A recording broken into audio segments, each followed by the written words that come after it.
Dá uma olhada nisso aí. Isso é na Noruega.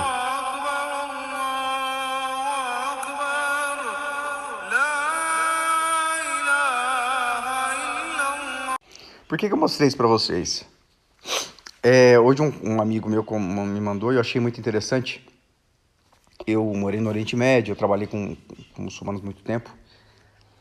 E uma coisa que me chamou muito a atenção nesse vídeo que você vê, se você procurar aí no TikTok, onde for, você vai encontrar muitos vídeos disso aí. Muitos vídeos sobre isso em vários lugares diferentes. A Europa está sendo tomada pelo islamismo. E aí eu vi uma frase da pessoa falar assim, o cristianismo está morrendo. Na Europa, né? Falando que não tem. Hoje, igrejas na Europa têm se tornado restaurante, porque não tem mais ninguém para ir, não tem mais fiéis. A Inglaterra, hoje, para você ter uma noção, ela está sendo o país mais cristão da Europa, hoje o país mais muçulmano. Para você ter uma noção, hoje tem a corte, né? O prefeito de Londres é muçulmano, né? A corte tem muitos muçulmanos lá, inclusive esses dias baixaram uma ordem lá, dizendo que não deveriam fazer comemorações cristãs como Páscoa e coisas do tipo para não ser ofensivo a outras religiões. Da mesma forma, na Europa inteira, muitos muçulmanos têm ido nos restaurantes na época do Ramadã, que é o jejum deles, tal, tem um mês sagrado, e eles têm tentado obrigar as pessoas a respeitarem não comendo, fazendo o jejum também. Tem na Suécia e na Noruega, passou esse vídeo aqui, só para você ter noção, as escolas já estão fazendo as festas que eram Páscoa, Natal e coisas do tipo, eles já têm feito algo sobre o islamismo, né? Então, por exemplo, Ramadã, as escolas têm feito trabalho sobre o Ramadã, as pessoas têm ensinado. Tudo isso parece muito bonito, né? Parece muito legal, mas o que está acontecendo? Por que isso está acontecendo na Europa? França está tomada de muçulmanos, né? E eu, como cristão, pensando nisso, muitos anos com esse povo, né, com essa galera, eu consigo enxergar alguma... Cara, nosso questionamento é imbecil. Por quê? A gente fica assustado. Não, mas por que eles estão tomando o mundo? Por que eles, caras, estão... Provavelmente até 2030, mais ou menos, daqui a 20, 30 anos, mais ou menos, você vai ver a Europa completamente islamizada. Né? Isso se pessoas não forem obrigadas a se converter ao islamismo, por quê? Porque eles não têm duas palavras. O muçulmano, eles são estratégicos, né? Enquanto o mundo vomita uma ideia de que ter filho é problema, o islamismo, eles enaltecem terem filhos. Tem um monte de cristão aí entrando nessas modinhas, sabe? Ai, não, ter filho é problema, que não sei o que lá. E os muçulmanos gostam muito disso, porque essa ideia é muito boa para eles. Por quê? Eles têm uma estratégia, um plano, e eles vão para todos os países, e os filhos deles nascem nesses países. Então, os filhos deles passam a ter direito que os pais não tinham muitas vezes por ser imigrantes, os filhos têm, porque nascem nesses países, mas nascem muçulmanos. Você acha que muçulmano fica perdendo tempo? Eu lembro que quando eu estava no Egito, eu trabalhava com meninos de rua, e eu lembro que quando era época do Ramadã, os meninos ficavam assistindo na televisão, porque passa na televisão a oração, e eles com 9, 10 anos, eles chorando, porque eles queriam participar, só que eles eram muito crianças, eles não poderiam ainda.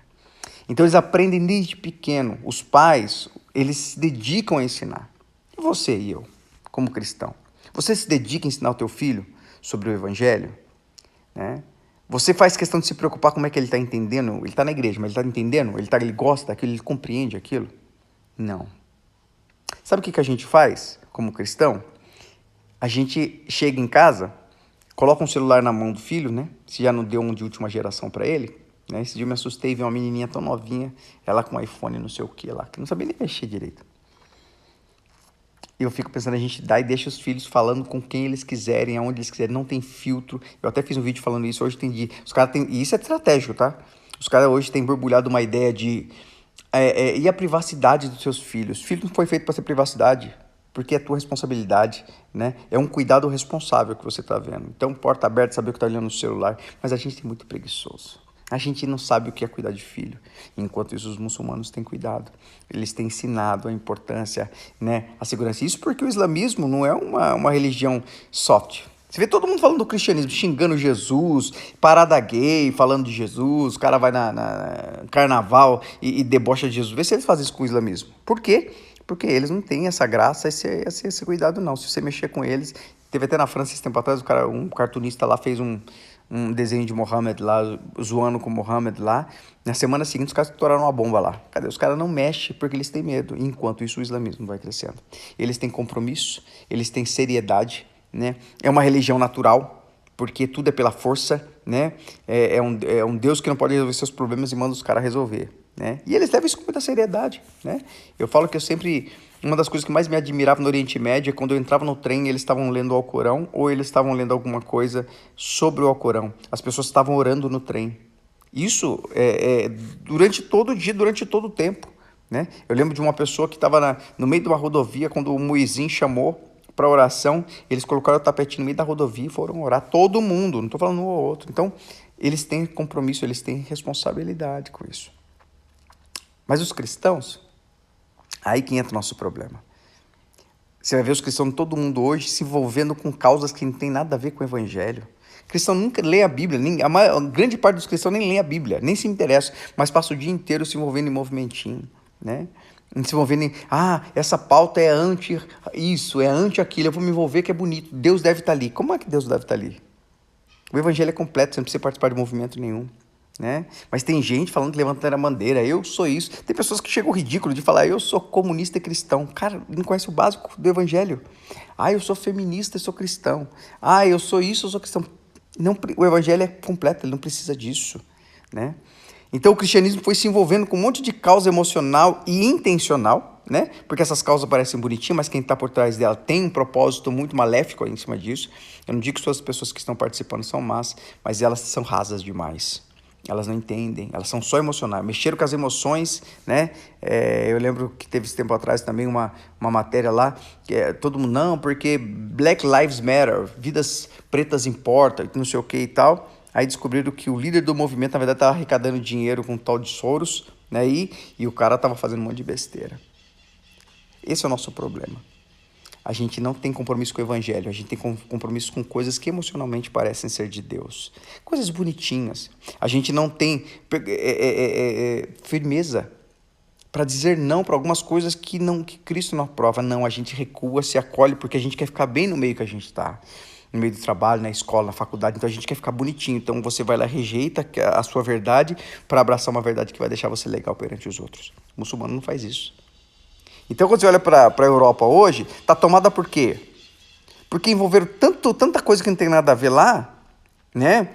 Pessoas fazendo teologia para conhecer a Deus. Porque se teologia revelasse a pessoa de Deus, a Europa não estava do que está, porque a teologia veio de lá, né? Os maiores teólogos são os maiores ateus da história. Por quê? Porque a letra mata. E ninguém observou isso.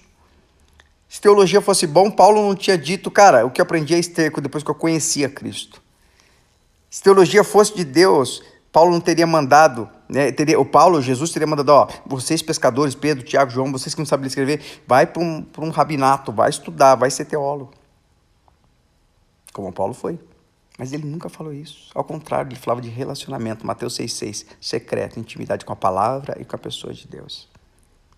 Teólogos vaidosos, porque a teologia gera isso, tem um monte de vaidosos na internet aí só brigando um com o outro. Pastor, cara, eu vejo o tempo todo, até escrevi um dia num cara lá que tava falando lá, eu vi o vídeo dele e tal, eu falei, poxa, né, cara, minha referência é Cristo e tal, mas assim, de boa, assim, cara, o que gente ficou injuriado de mandar mensagem, até fiz uns vídeos aqui respondendo alguns deles, não, porque teologia, porque só cria vaidade, é só cara para entrar na internet, mostrar que ele é mais santo e mais sábio que os outros, tem um aí, meu Deus do céu, ele faz caras e bocas até para mostrar que ele sabe tudo, né, e geralmente esses caras que estão falando aí, ele cria uma teologia própria que embasa, né, que oculta a fragilidade dele, mas enaltece ao que ele sabe muito pouco. As pessoas não gastam mais tempo com Deus. As pessoas não gastam mais tempo com a palavra. Mas ela gasta tempo com movimentos. Elas querem subir no evangelho. Ela quer usar o evangelho como trampolim. Ser vista, ser honrada, ser chamada para podcast, ser chamada, né, ganhar vários seguidores. Está na hora da gente despertar. Como cristãos, desperta. Desperta tu que dormes, como diz a Bíblia. Conhecer a Deus não é estudar, mas entrar em relacionamento com Ele. Você tem o Espírito Santo, se é que tem. A Bíblia fala que Ele nos ensinaria todas as coisas. Para de correr atrás de homens que dizem revelar e ensinar sobre Deus. Tenha, sim, líderes, homens de Deus que te conduzam, mas tenha teu relacionamento com Deus. Viva os princípios que são ressaltados, que são regados na intimidade com Deus.